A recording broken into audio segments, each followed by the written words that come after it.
चलो देखो बेटा, समझो ध्यान से सभी। पहले हम लोगों ने लास्ट क्लास में जो कंसेप्ट किया था,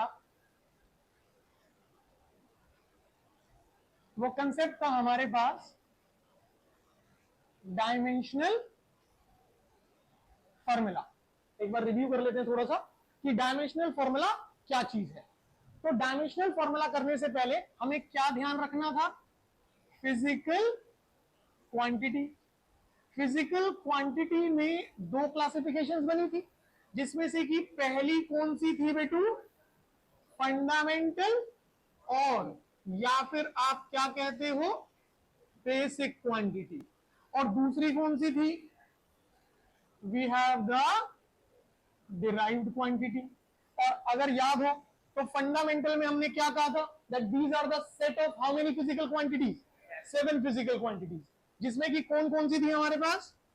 मास, length, very good, temperature,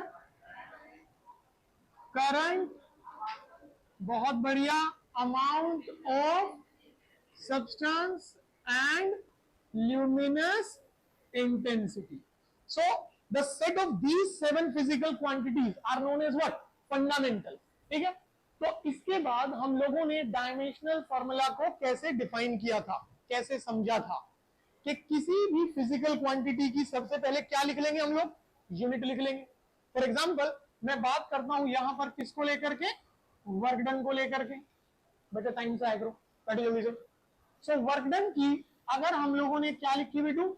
unit. तो वर्क डन की यूनिट क्या लिखी जाएगी? जूल।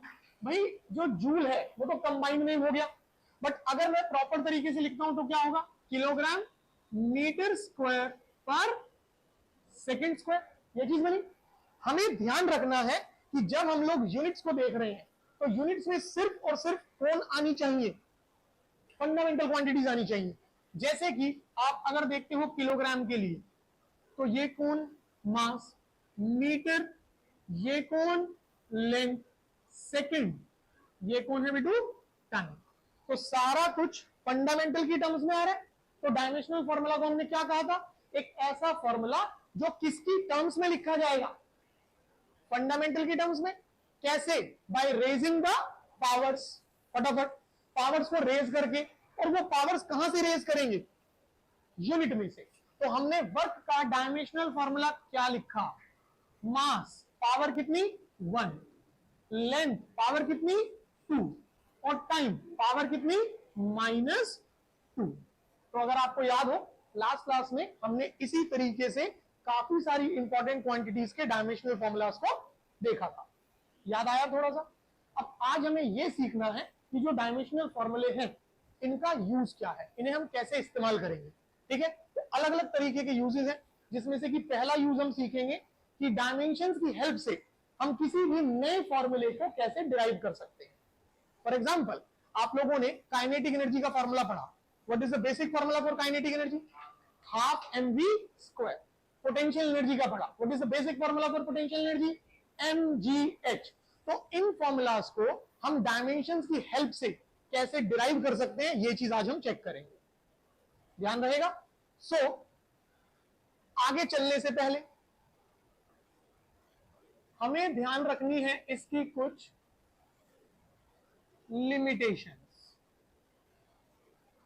बेटू इंपॉर्टेंट है, ध्यान से समझना कि अगर हम डायमेंशनल फॉर्मूला की हेल्प से कोई फॉर्मूला डिराइव करना चाह रहे हैं, ठीक है, तो उसमें क्या क्या लिमिटेशंस चलती है। तो सबसे पहली लिमिटेशन, भाई मान लीजिए मेरे पास फिजिकल क्वांटिटी है x। मुझसे कहा गया ये x फिजिकल क्वांटिटी डिपेंड करती है a पर, ये x फिजिकल क्वांटिटी डिपेंड करती है b पर। अगर ऐसा कुछ है मैं फॉर्मूला आसानी से डिराइव कर पाऊंगा, कोई दिक्कत नहीं आएगी। अगर मुझसे कहा गया there is an physical quantity x depend करती है a पर, डिपेंड करती है b पर, डिपेंड करती है c पर। अगर एक फिजिकल क्वांटिटी की डिपेंडेंस 2 पर है हम डिराइव कर पाएंगे, 3 पर है तब भी डिराइव कर पाएंगे। बट अगर फिजिकल क्वांटिटी की डिपेंडेंस a पर है, b पर है, सी पर है और डी पर। अब कितनी फिजिकल क्वांटिटी इन्वॉल्व हो गई? 4। इन दिस केस हम डायमेंशंस की हेल्प से फॉर्मूला डिराइव नहीं कर पाएंगे। तो सबसे पहला लिमिटेशन क्या है कि जो डायमेंशनल एनालिसिस है, मतलब the technique of deriving the formula, the deriving the new formula with the help of dimensional formulas, वो हम कहां तक इंप्लीमेंट कर सकते हैं? जब एक physical quantity maximum to maximum कितने पर डिपेंड कर रही है? 3 पर। 2 पर है, हो जाएगा, कोई टेंशन नहीं। बट अगर 3 से ज्यादा है तो हम काम नहीं कर पाएंगे। पहला ध्यान रहेगा। फिर दूसरा limitation, no information about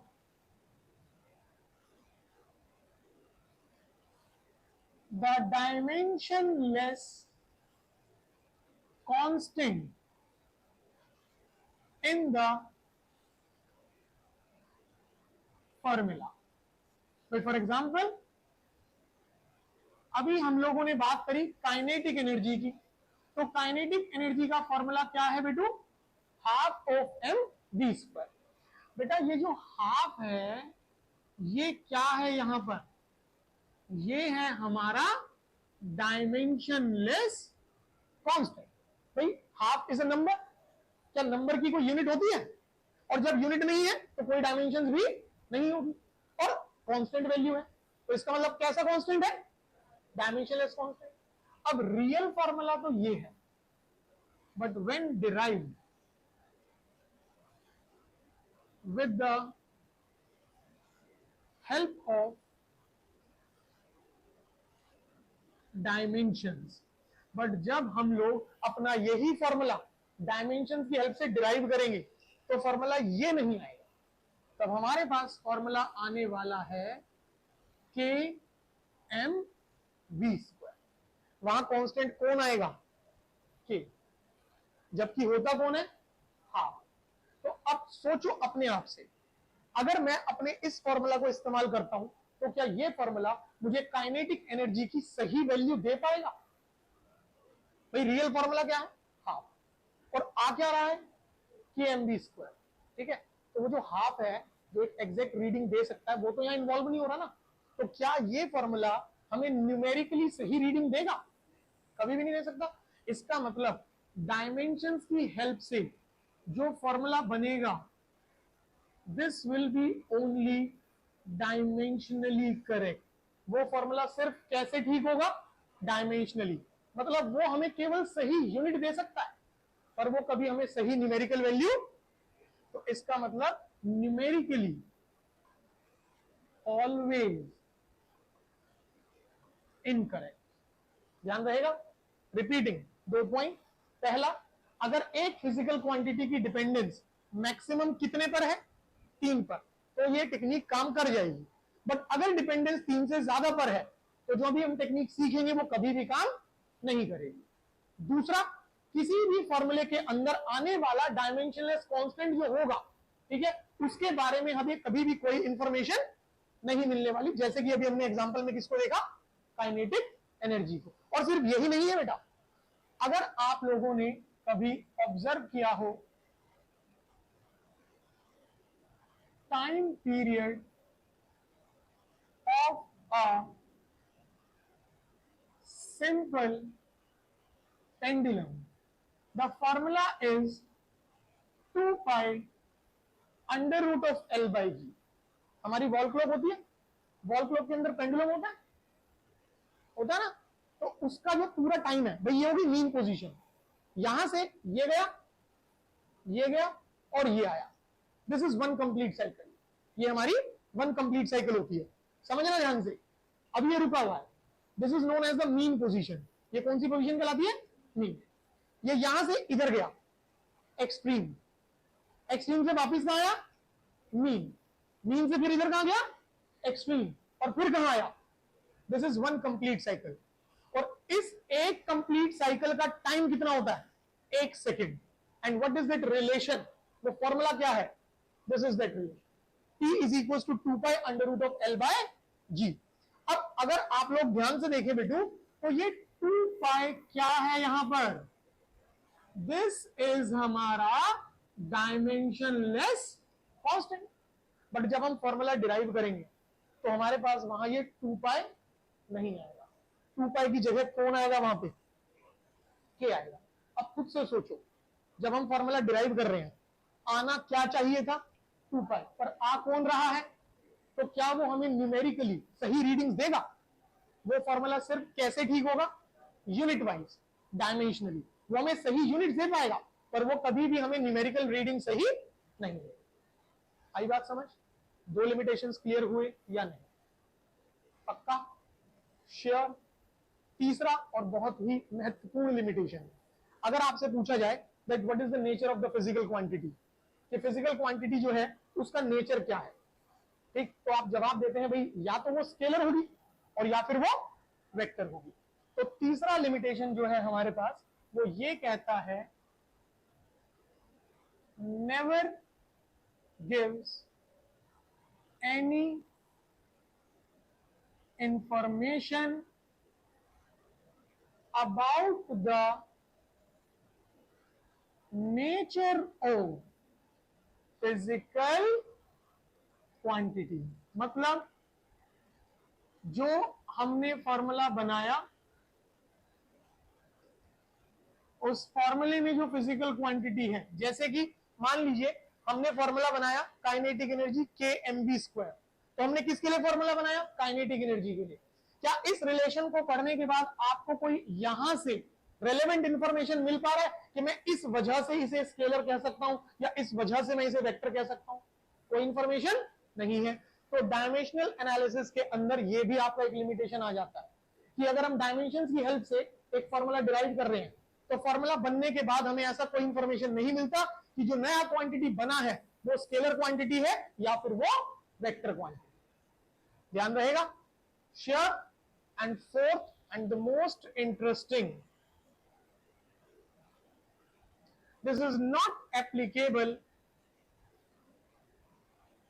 for the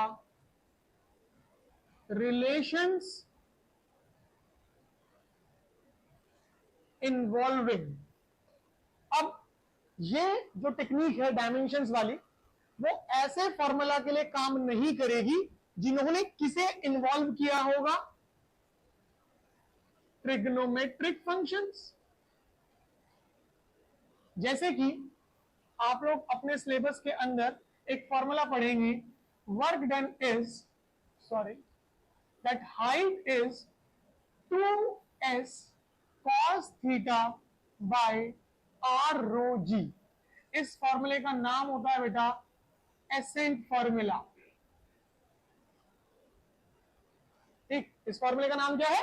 accent formula. इस फॉर्मूले के अंदर अगर आप गौर से देखें तो ट्रिग्नोमेट्रिक फंक्शन इन्वॉल्व हो रहा है, तो आप इस फॉर्मूले को डायमेंशंस वाली टेक्निक से कभी भी डिराइव नहीं कर पाएंगे। इसके लिए कुछ अलग ही टेक्निक चलेगा, अलग ही प्रोसेस चलेगा। ठीक, फिर इसी तरीके से not applicable for relation involving the logarithmic functions. ये उन रिलेशंस के लिए काम नहीं करेगा जिसमें कौन से फंक्शंस आ रहे होंगे? लॉग फंक्शंस आ रहे होंगे। तो आप अपने सिलेबस में एक फॉर्मूला पढ़ेंगे 2.303 RT log base 10 V final by V initial, and this relation is for what? Work done during isothermal expansion। ये वर्क डन कब होता है? आपने गाड़ी का इंजन देखा, गाड़ी के इंजन के अंदर सिलेंडर होता है और सिलेंडर में होता है मूवेबल पिस्टन। तो जो पिस्टन मूव करता है ना अप डाउन, वहां 4 प्रोसेस होते हैं, ठीक है, और उन 4 प्रोसेस में से एक प्रोसेस ये है आपका, जिसके फॉर्मूले में कौन सा फंक्शन आ रहा है? Logarithmic function. तो इस फॉर्मूले को भी हम डायमेंशंस वाली टेक्निक से कभी भी फाइंड आउट नहीं कर सकते। अगेन एक अलग प्रोसेस रहेगा, एक डिफरेंट क्राइटेरिया रहेगा। ध्यान देगी ये बात। And not applicable for exponential functions. और अगर कोई ऐसा रिलेशन है जिसमें कि कौन आ रहा है? एक्सपोनेंशियल फंक्शन आ रहा है, तो भी ये काम नहीं करेगा। क्लास 12 के अंदर आपके पास एक फॉर्मूला आता है the law of exponential DK.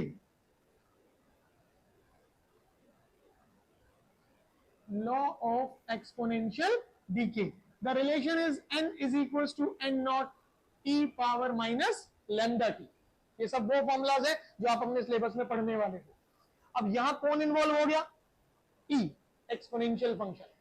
तो अगर ऐसा कुछ है तब भी हम वहां डायमेंशंस वाली टेक्निक को इंप्लीमेंट नहीं कर सकते. सो टोटल कितनी लिमिटेशन?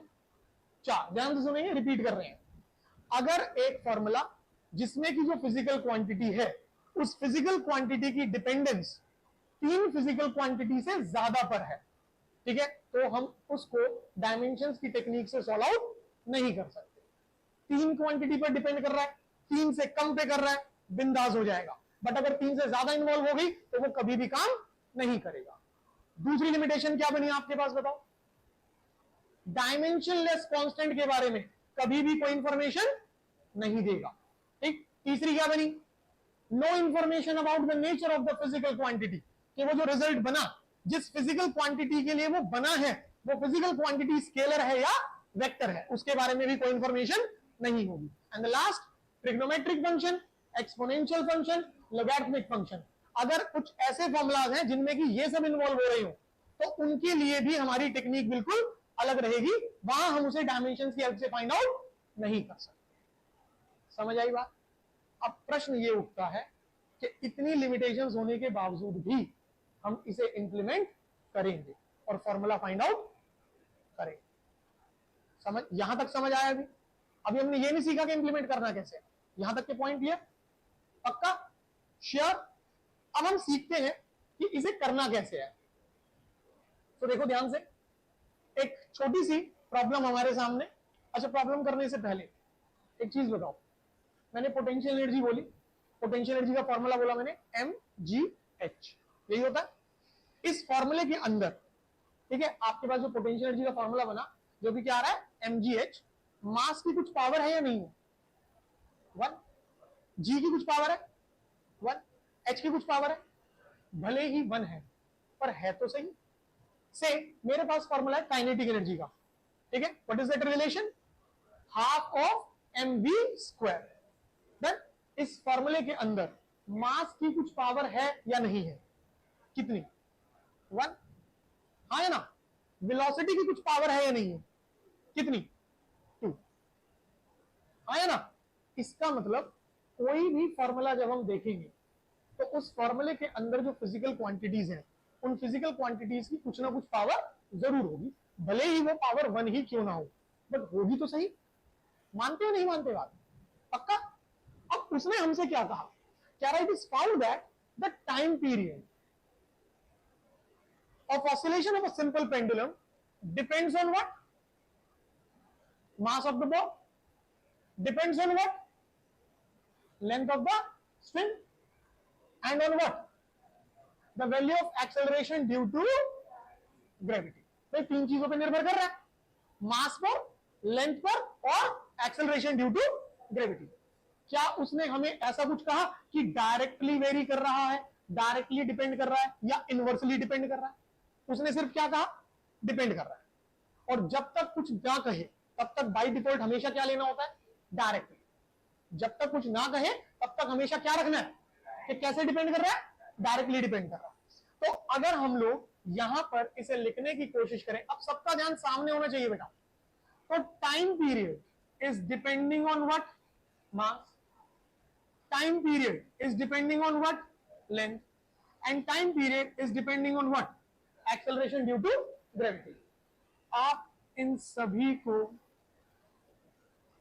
क्या कर लेंगे? कंबाइन. आपने जैसे ही इन सबको कंबाइन किया तो आपको क्या मिलेगा? T is proportional to M L G. हाँ या ना? बट एक चीज हमने अभी डिस्कस करी कि कोई भी फॉर्मूला जब बनेगा या कोई भी फॉर्मूला जब है हमारे पास तो उसमें जो भी फिजिकल क्वांटिटीज है उनकी कुछ ना कुछ पावर होगी. 1 है, 2 है, माइनस हाफ है, प्लस हाफ है, कुछ भी पावर है, बट होगी तो सही. क्या हमें यहां वो पावर्स पता है? क्या क्वेश्चन में ऐसी कोई इंफॉर्मेशन है? नहीं ना. So what we will do, हम कंसीडर करते हैं कि मास की पावर है x, लेंथ की पावर है y और g की पावर है z. आपका जो दिल करे वो कर सकते हैं. जरूरी नहीं है कि एक्स वाई जेड लेना है, आप ले लो एबीसी, आप ले लो अल्फा बीटा गामा, जो मन करे, बट कुछ ना कुछ पावर कंसीडर कर लेंगे, ठीक है। अब प्रोपोर्शनैलिटी का जब साइन हटता है तो क्या लगता है, वहां पे कांस्टेंट लगता है। तो अगर मैंने प्रोपोर्शनैलिटी को हटाया तो कांस्टेंट लगा कि क्या क्वेश्चन के अंदर कोई इंफॉर्मेशन है कांस्टेंट का, जब हमें नहीं पता तो हम क्या लगाएंगे, कोई भी आर्बिट्रेरी कांस्टेंट। और ये जो के है वो कैसा कांस्टेंट रहेगा, डायमेंशन लेस कांस्टेंट। ध्यान रहेगी बेटा ये बात। सो मेरे पास क्या बना, P इज इक्वल टू के m power x l power y and g power, और इसे हमने कंसीडर कर लिया इक्वेशन नंबर 1। पहला स्टेप है, समझ आई बात, एकदम सिंपल। क्वेश्चन पढ़ेंगे, ध्यान से देखेंगे कि कौन सी क्वांटिटी किन किन चीजों पे डिपेंड कर रही है, जिन चीजों पे डिपेंड कर रही है उन्हें मेंशन कर लेंगे, कंबाइन करके पावर्स बनाएंगे और डायमेंशनलेस कांस्टेंट लगा करके इक्वेशन को रेडी कर लेंगे। यहां तक कोई डाउट, पक्की बात, श्योर। पहला स्टेप हो जाएगा सबका। Now second step, using their respective dimensional formulae।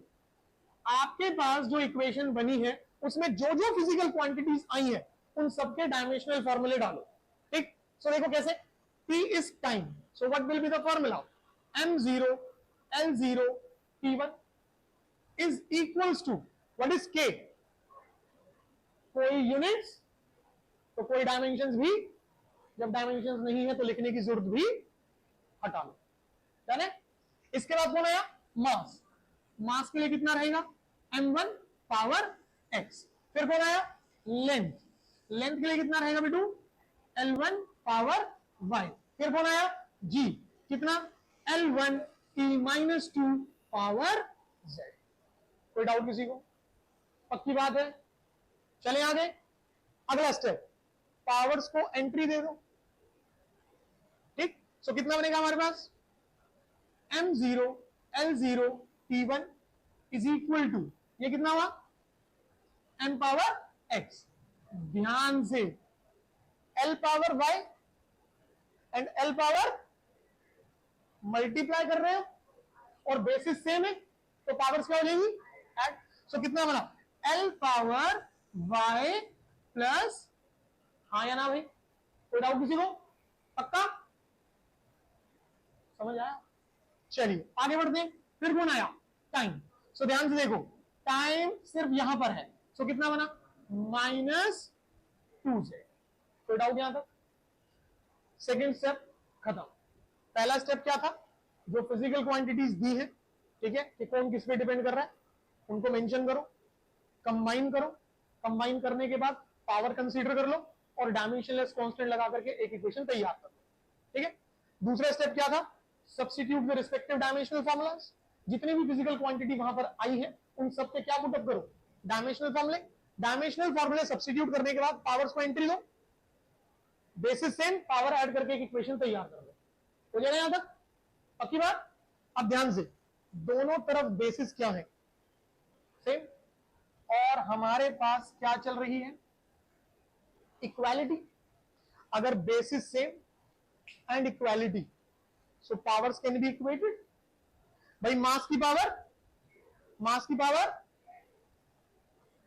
So now comparing the powers, भाई मास की पावर x और मास की पावर 0, तो x कितना बन गया।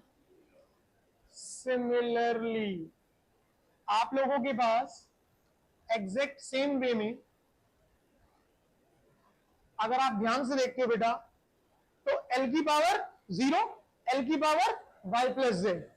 सो आपने मेंशन कर लिया l की पावर 0 एंड l की power y plus, this means y plus z is 0, so y can be written as what, minus z। and in the same way, ध्यान से, t की पावर एंड t की power, so t की power minus 2z is equals to t की power 1.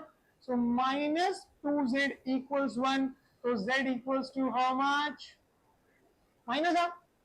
अगर z minus half है और मैं यहां इस्तेमाल कर देता हूं इसे, तो हमारे पास y कितना बनेगा? Positive half. अब ध्यान से check out equation number 1. Equation number में जो अननोन पावर्स थी वो सारी की सारी पता लग गई है. Now putting all in equation number 1. सबको कहां सब्स्टिट्यूट करो? फर्स्ट में डाल दो. तो जैसे ही हम फर्स्ट में सब्स्टिट्यूट करते हैं बेटू, using all in equation number 1.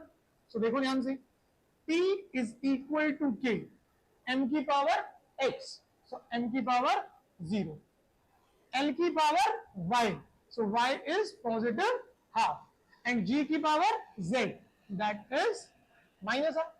हाँ है ना? and anything raised to the power 0 is 1. हटा दो इसको यहां से.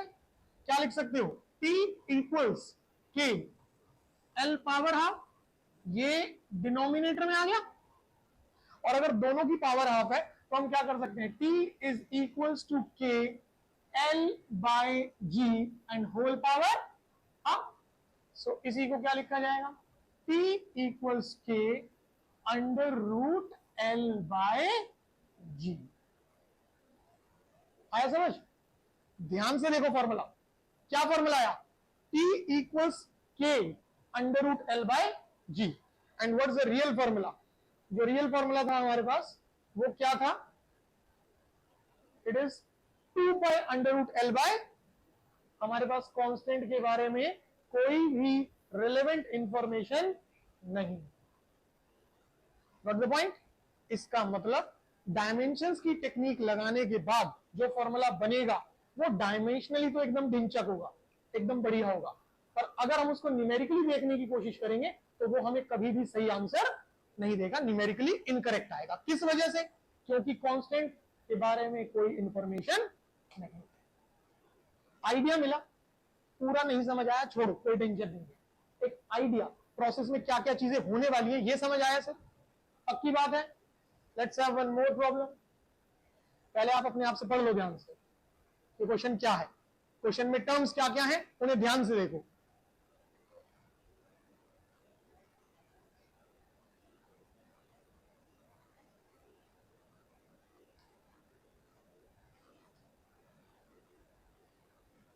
दो तीन प्रॉब्लम्स में करा रहा हूं, उसके बाद आप एक ट्राई करेंगे. ठीक है? जहां दिक्कत आएगी मैं हेल्प करूंगा आपको. पढ़ा सबने? ध्यान रखना, क्वेश्चन जैसा मर्जी आ जाए, आपका बेसिक, आपका प्रिंसिपल पॉइंट चेंज नहीं होगा. प्रोसीजर एज इट इज रहेगा, उसमें कोई चेंजेस नहीं करने आप. ठीक है? सो क्वेश्चन ने हम लोगों से क्या कहा? क्वेश्चन में कह रहा है the rate of flow of fluid. अगर आपको याद हो, जब लास्ट क्लास में हम इसे पढ़ रहे थे तो हमने इसके लिए सिंबल लिखा था. The symbol was capital V. कि रेट ऑफ फ्लो के लिए हम क्या सिंबल लेके चलेंगे? कैपिटल वी लेके चलेंगे. सो नाउ क्वेश्चन कह रहा है कि rate of flow depends on what? वो किस पर डिपेंड करता है? Coefficient of viscosity, that is eta. फिर किस पर डिपेंड करता है? Pressure gradient. So rate of flow proportional to pressure gradient. And further किस पर डिपेंड करता है? And depends on the radius of the pipe. So v is proportional to r. Now tell me, सारी की सारी physical quantity familiar है अपने पास, last class में हमने डिस्कस करी है सब. अगला स्टेप क्या कहता है बेटा? कंबाइनिंग. और सबको कंबाइन करो. जैसे ही हम सबको कंबाइन करेंगे हमारे पास क्या बनेगा? v is proportional to theta power x p by l power y and r power z. अगला स्टेप, प्रोपोर्शनैलिटी हटाएंगे और क्या सब्स्टिट्यूट करेंगे? k. And what will be this k? This will be a dimensionless constant. Now eta power x, p by l power y and r power z. पहला step complete हो गया. कोई doubt यहां तक? सो इसे हम कर लेते हैं बेटू हमारी इक्वेशन नंबर 1. चलो अगले स्टेप पर।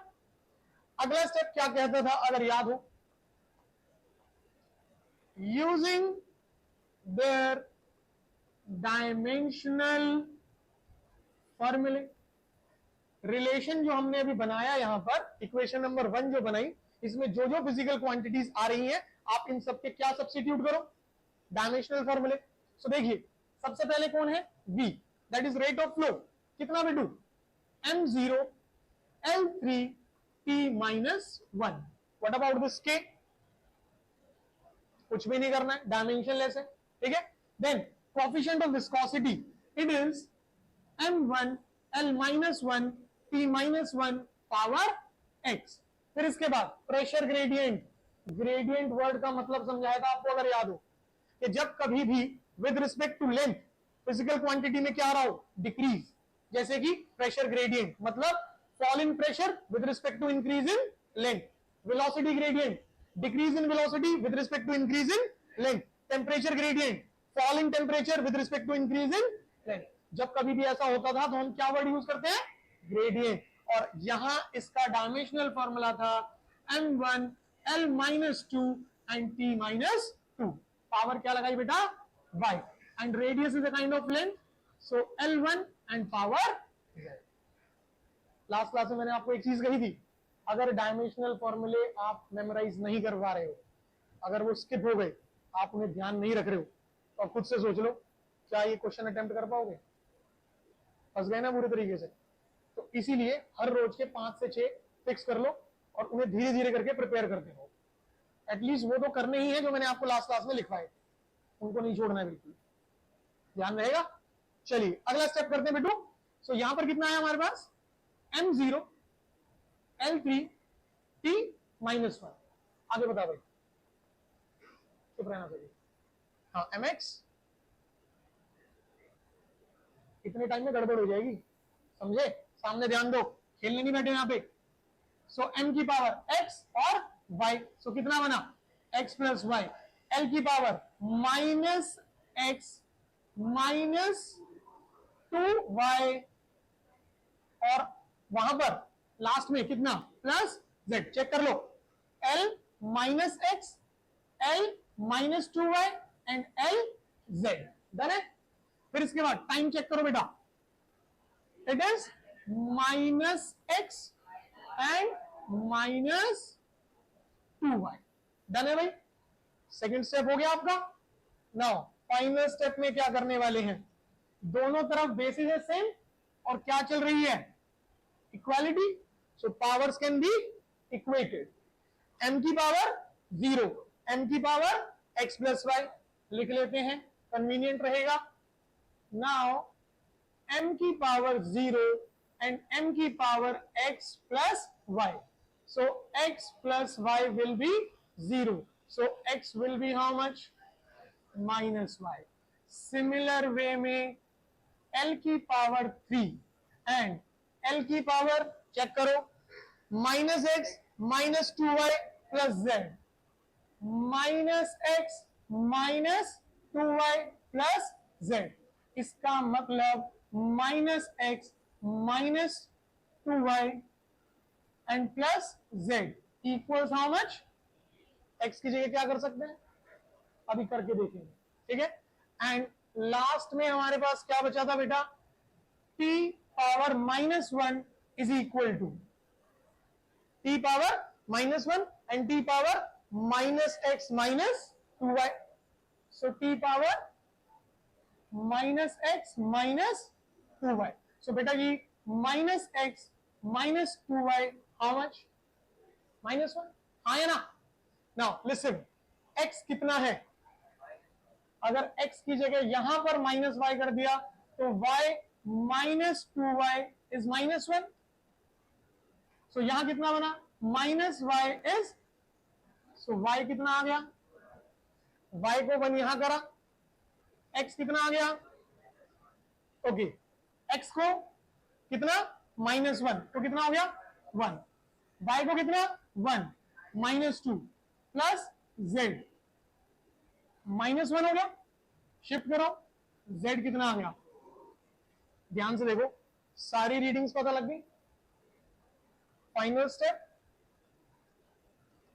Using all in equation number 1। Equation number 1 क्या थी? v equals K eta power x p by l power y and r power z। Put up कर दे बेटू, तो k eta power x -1 p by l power y that is +1 and r power z that is 4। हाँ या ना? अगर negative में है पावर तो डिनोमिनेटर में जाएगा। सो इसका मतलब हमारा फाइनल फॉर्मूला क्या बना? v equals k p by l r power 4 by eta. आया समझ? अब ये फॉर्मूला तो वो है जो हमने डायमेंशंस की हेल्प से निकाला। And what's the real formula? Again, this is in your syllabus. The rate of flow of the fluid is pi by 8 p r की power 4 by eta n। Real formula ये होता है।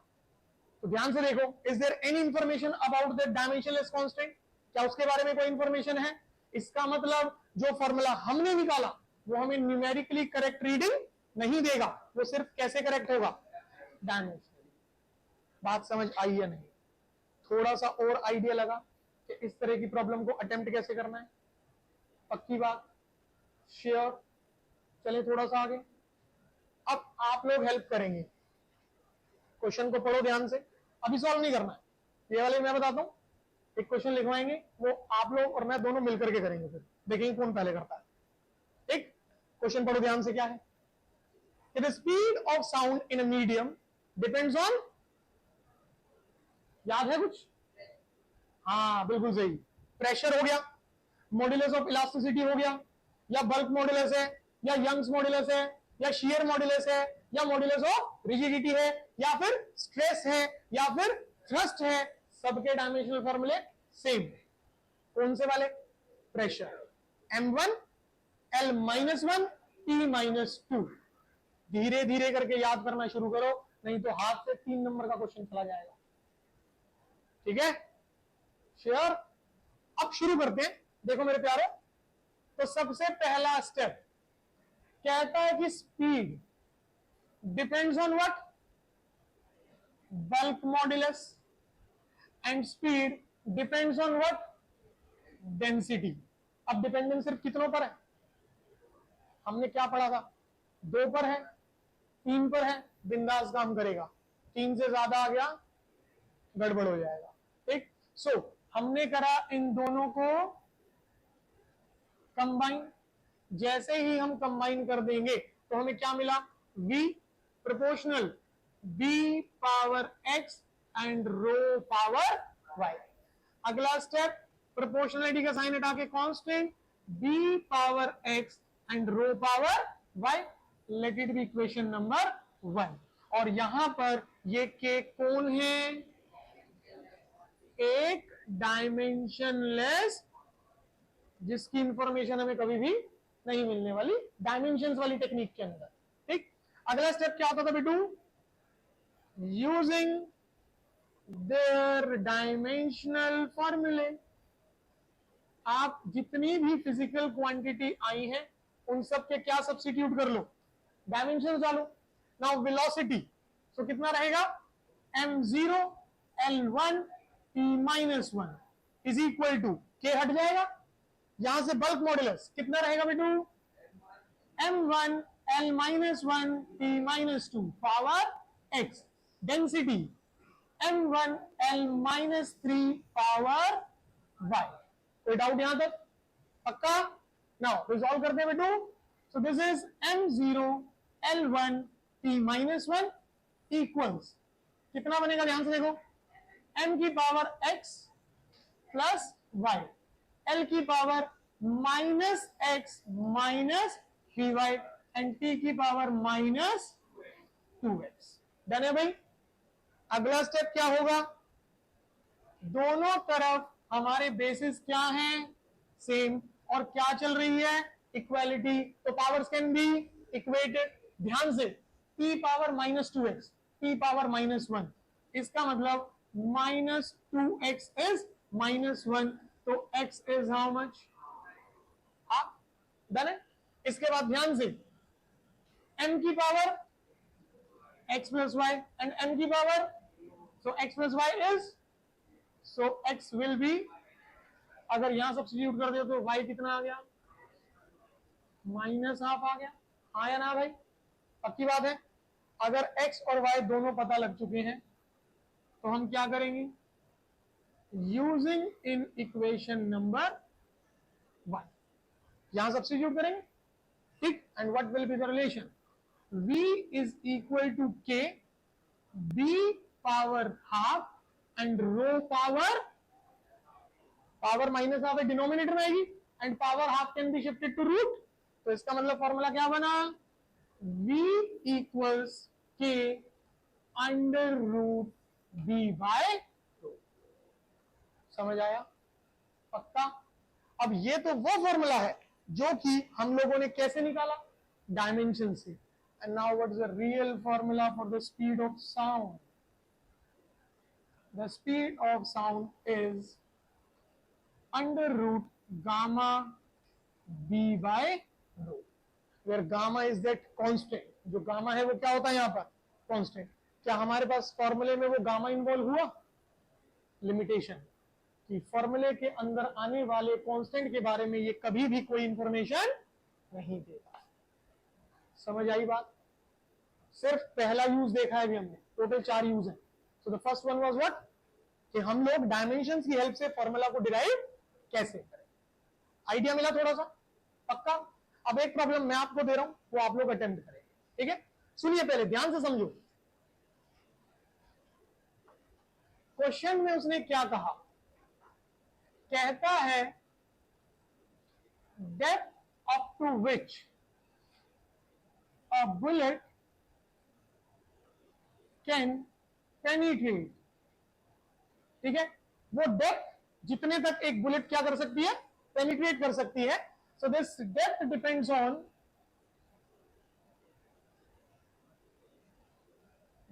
On mass of the bullet, this is m, acceleration due to gravity, that is g, and energy of bullet, that is E. So derive the formula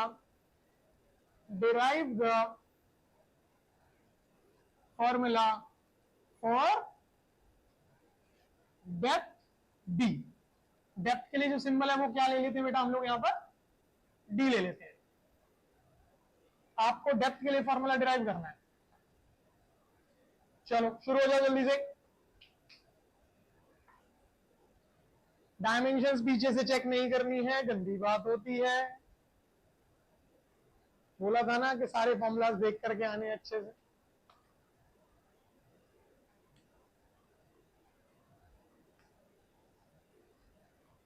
सभी लोगों को process समझ आया अच्छे से?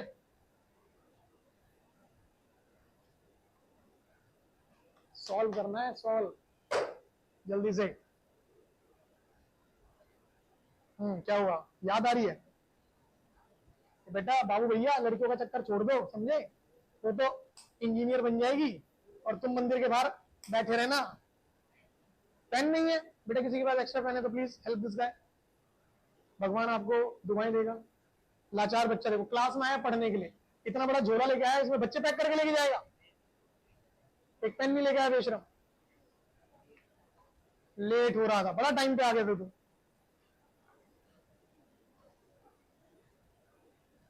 डिस्कशन नहीं करेंगे, अपने आप से सॉल्व करो। आप लोग भी करो, मैं भी करता हूं। देखो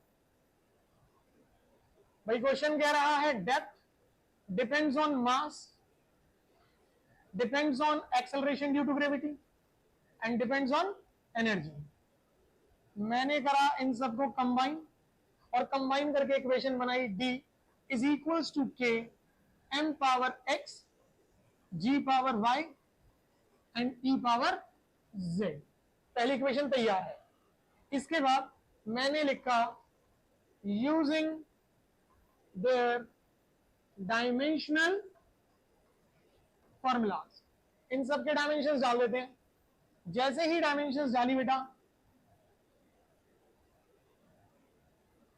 तो हमारे पास आता है depth m0 l1 t0, then mass m1 power x, then gravity l1 t - 2 power y। बेटा क्या मुंह में पेन फंसा के लिख रहे हो क्या?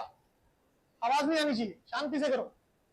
Energy m1 l2 t - 2 and power z। Steps match करते जाना बेटा।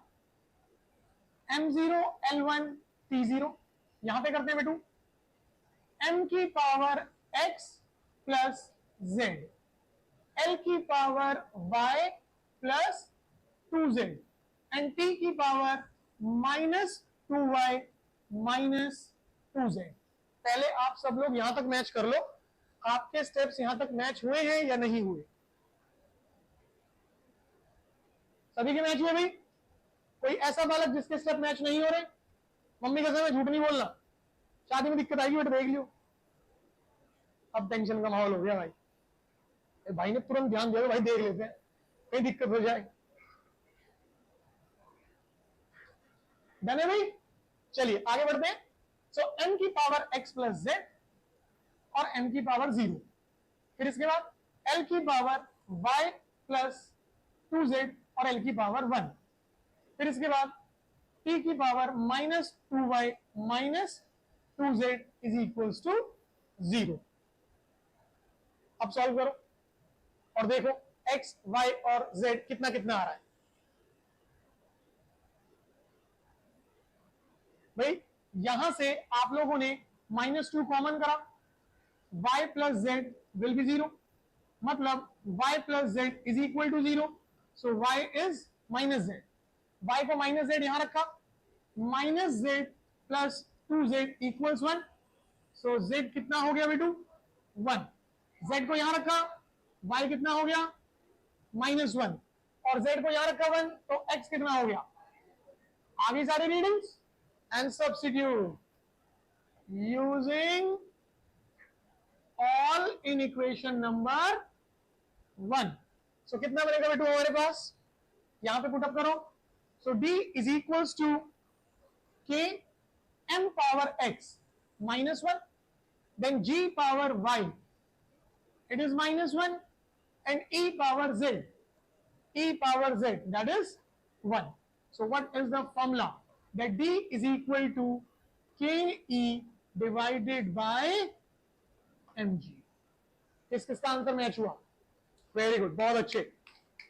सो आई होप पहला टेक्निक सबको समझ आया, अच्छे से कर पाएंगे प्रॉपरली, पक्का? एक और दें, लिखिए क्वेश्चन।